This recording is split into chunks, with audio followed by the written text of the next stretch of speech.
Reading and Writing 11. Is their learning continued during COVID-19 pandemic? First and foremost, the COVID-19 epidemic is a health emergency. Many countries have made the decision to close schools, colleges, and universities for the appropriate reasons. Situation encapsulates the policymakers' quandary of whether to close schools to reduce interaction and save lives, or to keep them open, allowing workers to work and maintaining the economy. Many families are experiencing serious short-term disruption.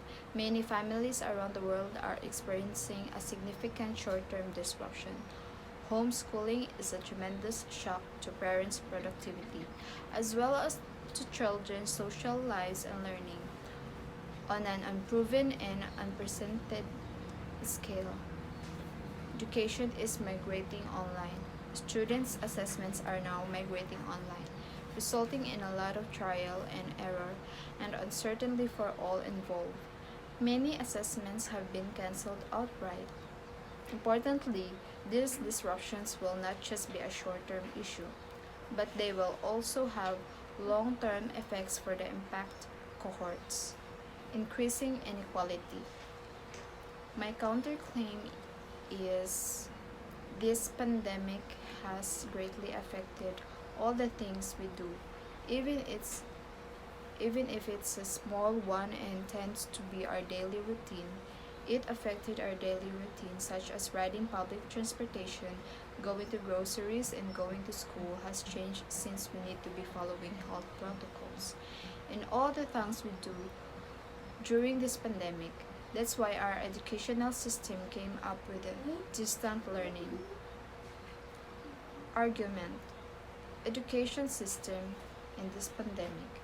During the COVID-19 pandemic, the global education system is alternating and adapting to new and challenging scenarios that put the traditional classroom learning process to the test and capitalize on virtual and online education.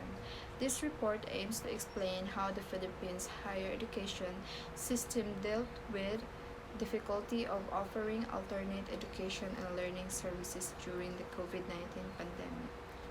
The first part provides an analysis of the policies and guidelines implemented by the country's Commission on Higher Education. The second part interrogates and reflects on the responses, challenges, and best practices employed by universities in implementing these guidelines. The last part provides general recommendations and argues that Philippine higher education institutions should form an education continuity plan that outlines the procedures and instruction that should be followed in the face of a pandemic. In response to the coronavirus disease 2019 or COVID-19 pandemic, most of the pandemic is on higher education institution across the globe has replaced conventional teaching with online teaching. Percent of students who continue education year 2020 to 2021, according to the Philippine Association of State Universities and College. Common reasons why students did not enroll in this pandemic are fear of contamination, financial problem, lack of gadgets, and the residence relative to their university. Enrollment in the school year now at 26.5 million dependencies, amid reports of students allegedly dropping out due to challenges and distance learning. The Department of Education said that the enrollment for school year 2020 to 2021 has reached over 26 million. Based on DepEd reports from the previous school year, 96% of students have re-enrolled in all grade levels compared to the 2019 to 2021 total enrollment of 27.77 million students. However, the 2020 to 2021 school year enrollment is only at 90.16% of the previous year's improvement. Knowledge, attitude, anxiety, and coping strategies of students and teachers during COVID-19 pandemic. This pandemic elicited a strong response from students who suffer from anxiety. During the COVID 19 epidemic, this sectional study examines students' knowledge, attitude, anxiety, and coping mechanism. Students had sufficient knowledge and high risk judgment according to the findings. Non medical preventative approaches were thought to be quite successful. Students used a variety of strategies to deal with the mental health issues.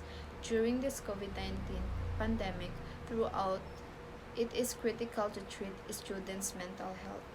School closures, home quarantine, and social distancing implemented worldwide can cause a sudden anxiety even among teachers. A design online survey collected data from Filipino teachers' practices on how they deal with anxiety due to COVID 19 outbreak. The practices include information seeking, preventing measures, and other coping mechanisms to deal with anxiety during the quarantine period. Results revealed that the teachers practice virtual learning, communicate with the professional community, adhere to quarantine requirements, and find purposeful activities to deal with the anxiety due to suspension of national school-related activities in our country brought by the pandemic. An online survey is conducted on first-year university students from April 20 to May 21.